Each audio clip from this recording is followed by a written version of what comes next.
This is the Financial Survival Network.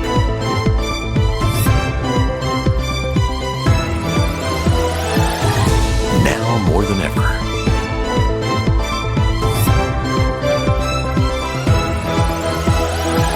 Welcome, and you are watching and listening to the Financial Survival Network. I'm Kerry Lutz. It's June 28th, 2021. Well, I've been on the road back from a whirlwind trip around the country, starting in the East Coast, winding up in Las Vegas, coming back, and I can tell you, as normal as things could be, well, I won't say it's the new normal. I won't say it's the old normal. Maybe it's a transitional normal that's taking place now, but things are definitely, well, as Eisenhower said, things are more like they are now than they've ever been before, right? So on that note, tell me your thoughts. How is your state or your town getting back to the new normal? Just send us an email to kl@kerrylutz.com. With us, talking about getting back to normal is a normal Monday for us with John Rubino in the afternoon, ruminating about what's going on in the country and the world. Make sure you go over to dollarcollapse.com, take a look at John's latest work. So John, hey, it's been a couple weeks, but got to decompress. You think the country is beginning to decompress here? Hey, Kerry, welcome back.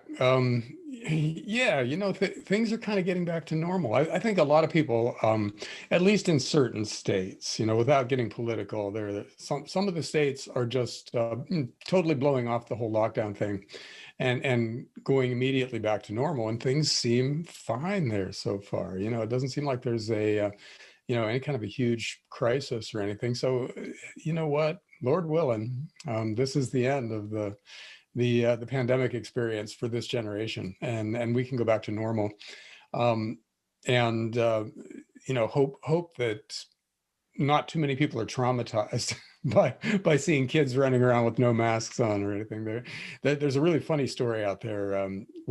Probably not funny from the person who wrote it, because I think they were serious, but there's a reporter for the Daily Beast who reported on going out somewhere and seeing, kids without masks and families together out in public. And he said, it's like being in a horror movie.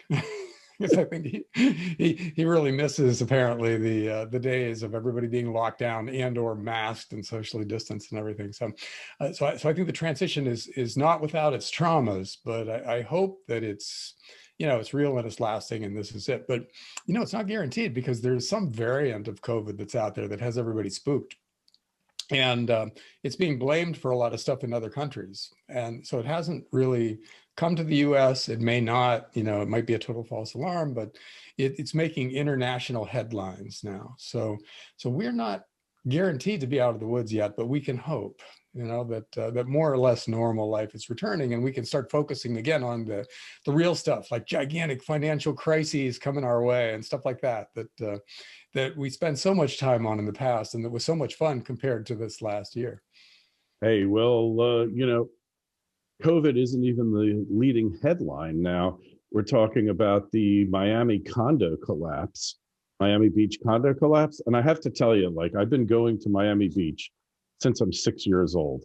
And since I could think and kind of understood construction techniques and such, I'm just surprised it hasn't happened sooner, because A, shoddy construction, B, they cheat on stuff. And my guess is they probably did not drive those pilings in deep enough to support that structure. And with added corrosion and benign neglect over time, the thing collapsed. But we'll have to wait for the forensic engineers, the failure analysts, to do their thing. But it's just interesting how nobody's thinking about COVID. They're thinking about, oh my God, all those people dying in Miami. Kerry, what are you implying, that there's corruption in Miami? Oh my God! All right, I'd never thought of that, but you know what? Let me put on my tinfoil hat for a second here, because CNN executives are quoted as saying that as soon as the pandemic is over and Trump's out of the way, they need something else to keep the ratings up, and climate change is going to be the next thing that they're going to push. So isn't it interesting that just as, Florida goes off lockdown, Texas goes off lockdown, normal life seems to be returning, we get a disaster that is attributed to rising sea levels, eroding the foundations out from under buildings. So I'm not saying that's the whole narrative or any of that I just said is true. I'm just saying, isn't it a funny coincidence timing wise? Yeah, well, like I say, I've always had misgivings since I'm old enough to think on my own about building stuff on barrier islands because they're alive, they're shifting, they're moving. And a lot of barrier islands that were once with us aren't there anymore. And when you get a real bad hurricane, that's how you get these inlets cut into barrier islands. It happened in West Hampton Beach in New York's Long Island, about 20 years ago. This one little stretch of the island, a hurricane came through and cut it off from the rest of the island. And for like years, people could not get to their houses till the Army Corps of Engineers finally rebuilt it. Now, I'm not anti-progress here. I'm anti-stupidity. There's nothing intelligent about building on barrier islands. It's an act of utter madness. There used to be a barrier island right in Jamaica Bay off of Queens, where Kennedy Airport is now. And in the 1800s, that place had a couple of huge inns. It was really a popular resort. And you know what? One bad storm, and that place disappeared. Barrier islands are just one storm away from oblivion, and that's the reality. Got nothing to do with climate change. It's got to do with the fact that these things are like not suitable for modern construction, or perhaps they didn't go down far enough. And then you've got sea level, the water table comes right up, it's salt water, and it's deteriorating the pilings, all these things. There's probably a latent defect in the building that took this combination of neglect and perhaps rising sea levels to bring it down. But I guess we'll find out eventually.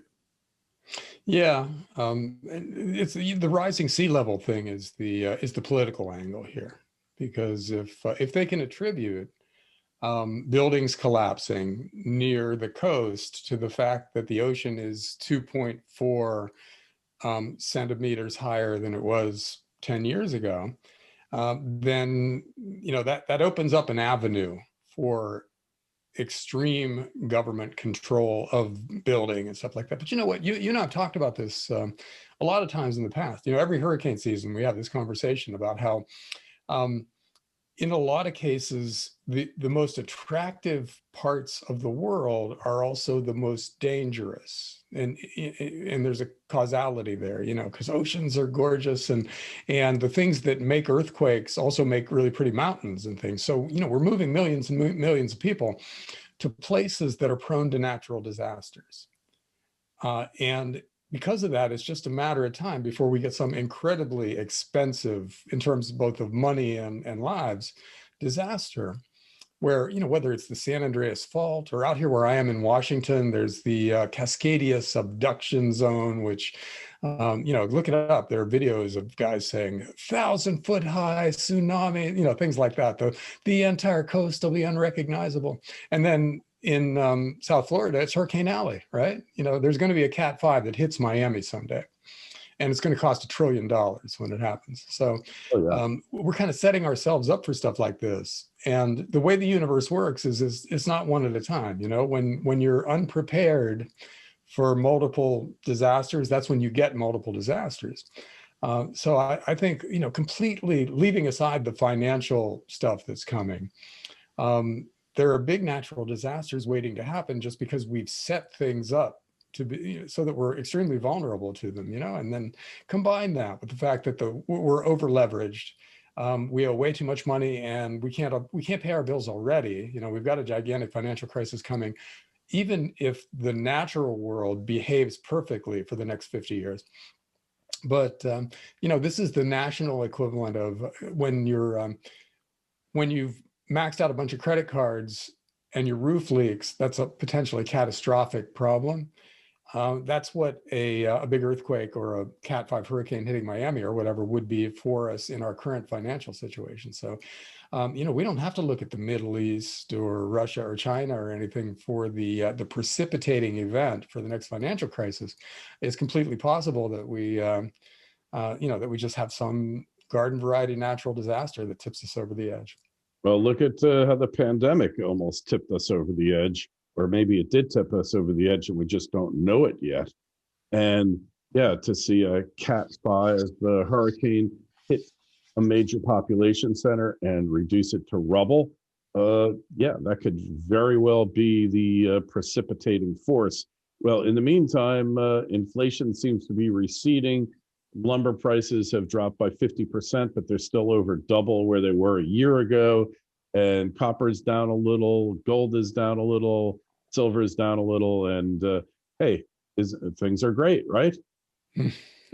We've got cross currents out there right now. I don't like times like this because nothing's clear. You can't say anything with certainty because, yeah, inflation, the headline number for inflation is horrendous right now. You're seeing all these headlines about this is the biggest number in 3 decades, and this is the 1970s again, and based on just the headline CPI number, for instance, we're not far from that. These are really scary inflation numbers. A lot of them, though, have been driven by extreme increases in industrial and agricultural commodities. Lumber quadrupled in just a couple of years.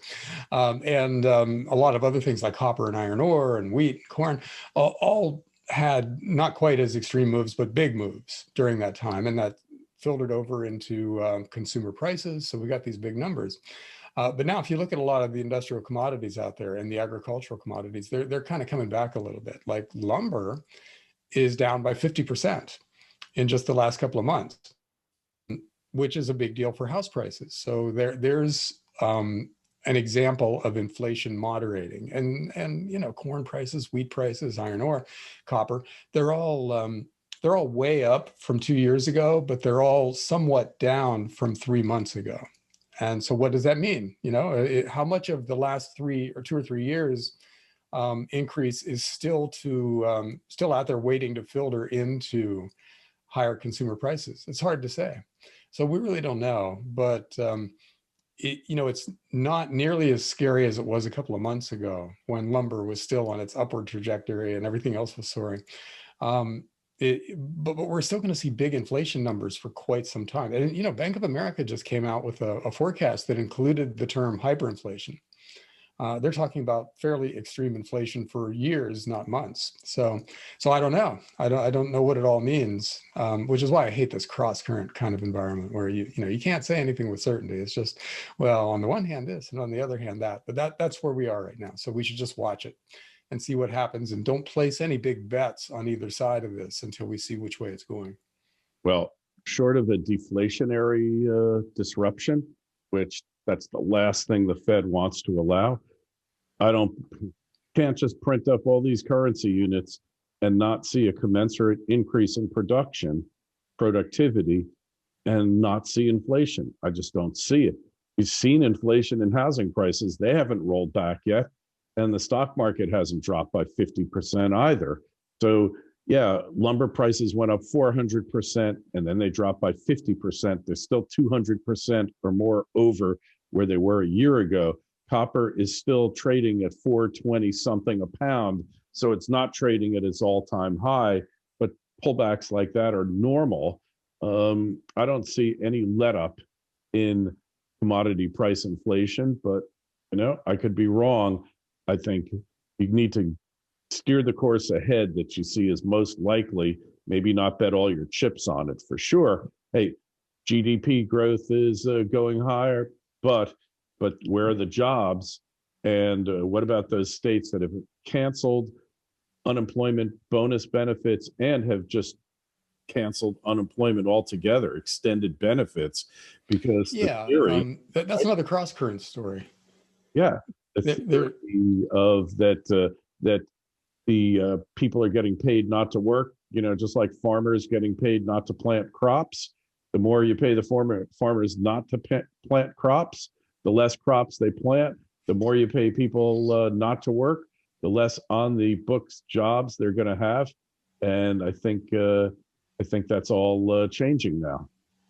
Yeah, you know, you're absolutely right. The states that did away with the extra unemployment benefits have seen their employment picture brighten more quickly than other states. So I think that is going to become the trend again. You know, we're normalizing. We're basically done with this whole pandemic lockdown thing psychologically. Did you know that Carnival Cruise Lines booked a 40% increase quarter over quarter in traffic? You know, that they are back to their old normal selves. Remember when cruise lines were never going to recover? That was what I thought. I thought, who in their right mind would go on a cruise knowing that if one person has some new flu or something like that, you might be locked down for months, like that one cruise ship that just went from port to port and nobody would let them off, you know? So why would you risk that? But apparently everybody's willing to risk that again. You know, we have just washed our hands of the whole thing. We're just done with lockdowns now. So, I mean, it's a good thing, I think. You know, I think that, you know, barring some completely new disease, you know, some variant of COVID that that just bypasses all the vaccines and all the natural immunity that come from being sick in the past, we're not going back to the lockdowns again. Nobody wants to do that. Or well, that's not true. 20% of the population really wants to stay with the whole lockdown thing and keep on wearing masks, but 80% of the people in the country have no interest in going back. Hey, imagine if we had a pandemic, but nobody reported it. That's kind of like the sound of one hand clapping, or if a tree falls down in a forest and you know, nobody's there to hear it. Did it really happen? You know, all these profound philosophical questions really come into play, John. And the fact is, like in Las Vegas, nobody's wearing a mask in the entire city except Asians, certain Asian tourists. Not any reason. I think it's a cultural thing with them. They've been doing this for pandemics for a long time, and the help at the hotels and casinos are required to wear masks. But there's a big sign that says anyone who's been vaccinated, you know, you don't have to wear a mask. But if you haven't been vaccinated, you must wear a mask. And it didn't seem like, I guess, the whole planet's vaccinated now. The whole country, the entire city of Las Vegas has been vaccinated. John, you can rest easy. That's what my gym did, my health club, or they have a sign that says if you know, if you're vaccinated, you don't have to wear a mask, but we won't ask you in any event. You know, so everybody just stopped wearing masks on that day. You know, it just ended. So, yeah, and you know, you got to feel really bad for the people who work in hospitality right now, because wearing a mask is uncomfortable. You flew, so you know what it's like to have a mask on for 6 or 8 hours. I did that one time. And I was dizzy by the end of it, you know, from breathing your own breath back in. It is not the quality of air that you're used to, and you really feel it. So these guys in casinos, or you know, wherever in Las Vegas that you were, where the people had to wear masks all day long, I pity them. Really sorry that they tobacco smoke. Hey, well, leave it. Understand that in the airlines and the airports, that's federal jurisdiction. And they're the last ones to kind of catch on that the pandemic's over, which is exactly what you would expect from the federal government, right? This federal government, yeah, I guess. You know, I'm looking forward to the day when MSNBC has Anthony Fauci on and their ratings fall so far that they decide never to have him back on because nobody cares anymore. You know, I think that's that day might be coming. And at that point, everybody's just going to have to forget this ever happened. Yeah. Hey, we could debate the merits of the lockdowns, the merits of the mask mandate, all these things. But you know what? In the end, it's irrelevant to the debate because it's what happened. It's what we were forced to do. And now the governors, they really don't want to give up that power, but they don't have any choice. And a lot of states out there are passing measures to rein in their governors' emergency powers. And there are governors out there who are probably going to lose their jobs as a result of it. I can think of 4 or 5 out there. So maybe the fact that all this happened, even though it's highly negative, will in the long run have a salutary effect in terms of making the country more libertarian. I'll withhold judgment. I'm not overly optimistic, but I think in certain respects, the need for checks and balances has never been more obvious and apparent to large swaths of the population who might not have otherwise thought that just a few short months ago, John, or a year ago. Yeah, we'll have to sort out the political impact of all of this over time. And I think that the next couple of elections will help because, on the one hand, you've got a lot of people leaving some states to move to other states. Why would they do that? Why Yeah, would they do such a thing? How could they be but so short-sighted? yeah, but the impact of that politically is kind of hard to gauge because you've got people who didn't agree with the politics of their old states necessarily leaving, which makes the old states that much more whatever they were because the people who disagreed are leaving. But those people are moving to other states, and will they bring new attitudes? There might be kind of a homogenization process going on, or it might be the opposite. We might be solidifying the differences geographically. So we'll see how it all plays out. But this kind of accelerated some of the trends that were already in place. And I'm really not sure how it's going to play out or what it means. But the next couple of elections will give us a lot of insight into who the average voter thinks did a good job and who did a bad job during all of this. Yeah, and I think the judgment has yet to be rendered. I think they'll be talking about this for a long time, and hopefully we won't repeat the mistakes that we made this time on the next one, because there will be another one. There's always another Hong Kong flu just around the corner. They usually emanate from Asia, but not always. We had the Spanish flu back in World War One at the end of it. So in any event. Oh, and Kerry, the Wuhan lab thing we haven't talked about yet. That suddenly became a big issue, whereas it wasn't before. There was a mainstream consensus about the origins of the virus, and now it's a point of contention, which again we'll see how it plays out because we really don't know anything for a fact yet. But there's a lot of information out there that's just coming to light for a lot of people, who didn't see it during the pandemic. So I don't know. This is Crosscurrents. That's the theme of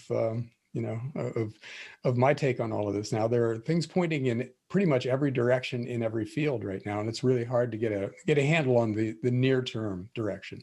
We know long term pretty much what's going on and where we're headed, but the next 6 months to a year, very hard to call. Agreed. And, we're just looking at this and thinking how it emanated. That theory's been around for a long time. Evidently, a lot of it was suppressed by the very people who were responsible for investigating it. And, maybe we'll get to the bottom of it, but it sure doesn't look good for China allowing this to occur. Let's assume that it wasn't intentional. We have no basis for saying whether it's intentional or not, but they sure did go into damage control mode, removing data from databases, things like that, that made the whole analysis of the virus and its origins much more difficult. So, like in the law, when somebody's hiding something, then is a good thing. And when they're telling a lie, then you really can't believe anything they tell you. And I think that's a good policy when you're dealing with certain countries for sure. Well, gold prices took a hit last week and the week before. John, what's your take? I think it's sell in May and go away time. Summers are frequently, not always, but frequently boring for precious metals. And your listeners and viewers know why. We've talked about this before, but this is kind of like that. This is what it normally feels like because gold and silver aren't even really down much today. They're down just fractionally, but gold and silver mining stocks are down harder, which is more of a kind of a bear market-ish thing. Like stocks have had such a huge run that I think a bigger risk than seasonality for precious metals is a sharp break in the big stock market indexes that take the miners and by implication the bullion prices down with them. So that feels like the big risk to me, that that everything starts to seem okay out there, which means interest rates might go back up to normal levels and the Fed might ease sooner than it was going to otherwise. And so you get, a pre-taper tantrum, not a taper tantrum, because it'll happen even before the Fed actually starts raising interest rates. And that'll be dangerous for precious metals. But it'll also be a buying opportunity for a lot of the better miners. And if you're stacking still out there, you want to get some cheap gold and silver coins, you might have one more chance before everything just takes off. So we could look back on a boring summer with slightly lower gold and weak gold and silver mining stocks as a blessing, because it was our last chance to really load up. Yeah, that could very well be the case. Unfortunately, we're never going to know until it's too late. But it's too late for us. We got to get going. Anyways, make sure you go over to John's site, dollarcollapse.com. Sign up for his free newsletter. He's prolific in his writing and very insightful too. Take a look at our site and sign up for a newsletter at financialsurvivalnetwork.com. John, good to be back with you. Hey, I am reinvigorated and ready to take on the next COVID variant. What's that variant called? The Delta or the Alpha, Omega? I don't know. I can't keep track of them anymore. Beta? Well, that can't stick. We need a country or a city to name it after so we can be racist. So, all right. Well, maybe it'll be the Beijing variant. I don't know. Ooh.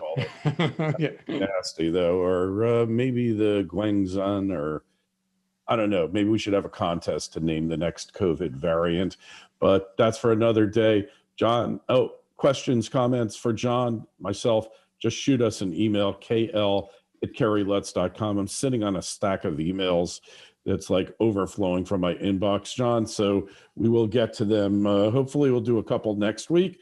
In the meantime, have a great week all, and we'll see you then. This is the Financial Survival Network.